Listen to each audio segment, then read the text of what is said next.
The World Cup may be completely analog, but don't tell that to crypto developers.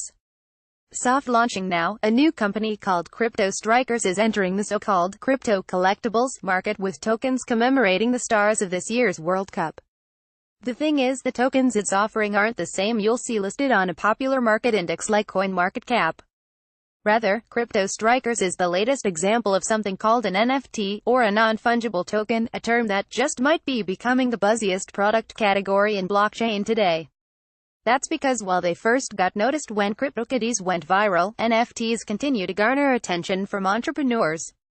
Validating that idea, Status, one of last year's biggest initial coin offerings, ICOs, has backed the company behind Crypto Strikers as the first inductee in their new accelerator. By providing radical transparency of ownership and authenticity through the use of smart contracts, Crypto Strikers has enhanced the experience of collecting sports cards, Status as Ben Morris told CoinDesk. And it's not just digital sports cards, just like it wasn't only about digital kittens, that makes industry stakeholders salivate over NFTs. Whereas one Bitcoin is effectively the same as any other Bitcoin, they are fungible. Each NFT token is unique as such, may be valued differently by the market. Each token, whether it represents a cat or a soccer player, has different attributes that its home website's software uses to generate the look of its avatar, including hair color, nose shape, outfits, age and rarity.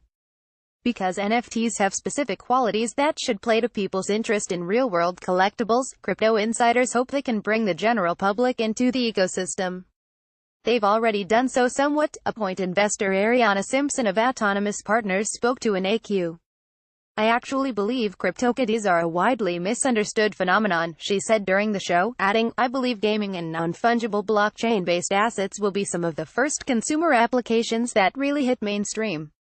It's also incredibly cool that something like 25% of their user base are people who had never held Ether before, Amit Mahajan, co-founder of NFT online marketplace Rarebits, agrees. People's relationship with digital items is about to change, he said, pointing to the fact that digital books and movies people buy online can't then be resold or traded because of their strict licensing. What that means is you've truly never owned anything online, he continued. When CryptoKitties came out, which is kind of the canonical example of NFTs, users realized that, too, more mechanics, and each time an NFT has blown up, it's adapted the model by adding a new mechanic. To game makers, mechanics are in action the rules of the game allow players to take. For example, in the card game, Go Fish, asking for a card from your opponent would be a mechanic. The most interesting games tend to mix up a few mechanics that can combine in surprising ways. While we're just in the earliest days of NFT gameplay, already the industry has iterated on the simple mechanics of holding the tokens. For instance, CryptoKitties allows users to breed their cats, creating a new, unique kitten with a mixture of attributes from its parents. Crypto All-Stars, a collectible token game where players owned avatars of famous people in the industry, had a snatching mechanic.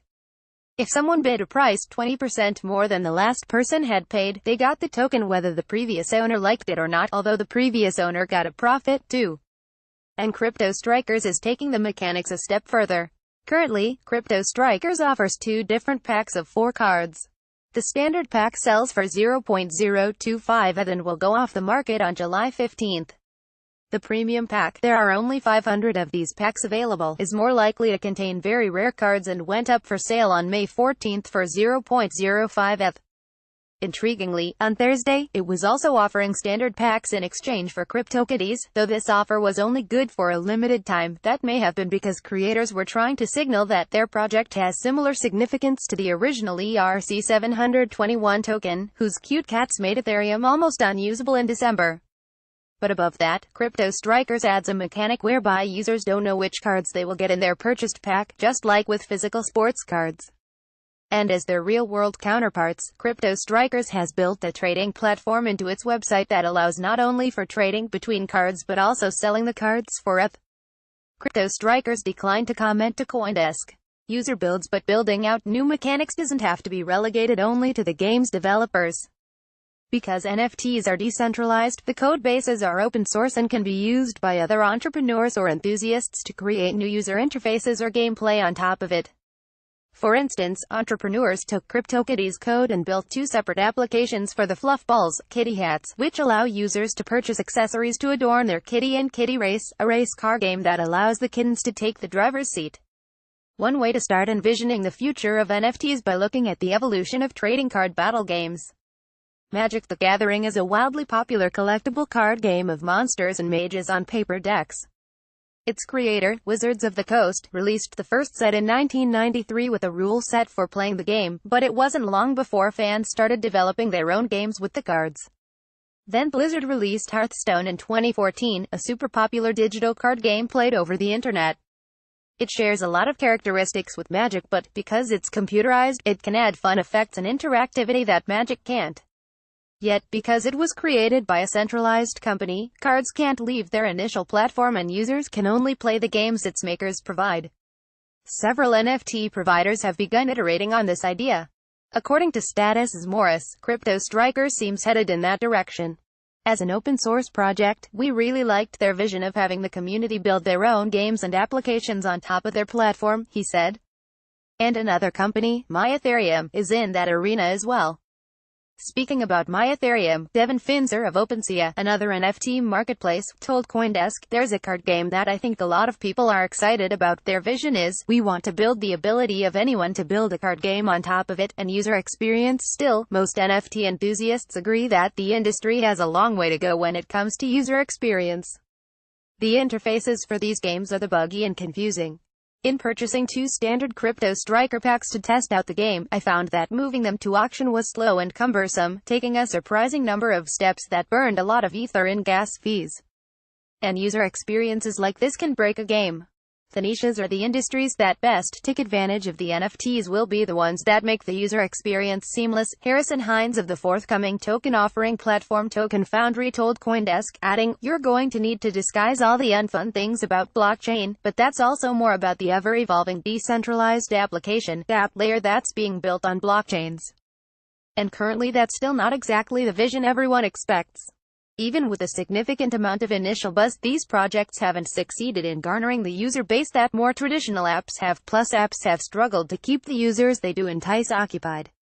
As we previously reported, the biggest dApps aren't that big.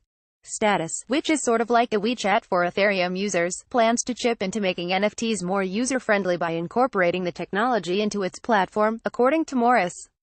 So, for example, Status users will be able to give and receive NFTs over chat, which could really advance the trading aspect. But even more forward-thinking is Hines, who imagines a future where every Instagram photo is an NFT and its owner can earn revenue when others license it.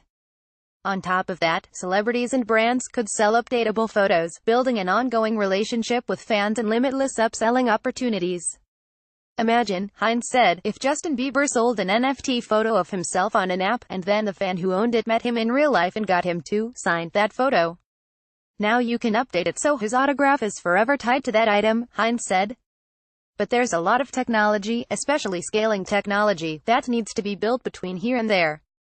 If Beyoncé released a Backstage Pass NFT, Ethereum would crash overnight, Rarebits Mahajan said, concluding on a more optimistic note about how much more interesting the space can get. Our view on it is this is, we built eBay and there's no Pez dispensers and Beanie Babies yet. Crypto Strikers cards via Crypto Strikers Twitter account. The leader in blockchain news, CoinDesk is a media outlet that strives for the highest journalistic standards and abides by a strict set of editorial policies. CoinDesk is an independent operating subsidiary of Digital Currency Group, which invests in cryptocurrencies and blockchain startups.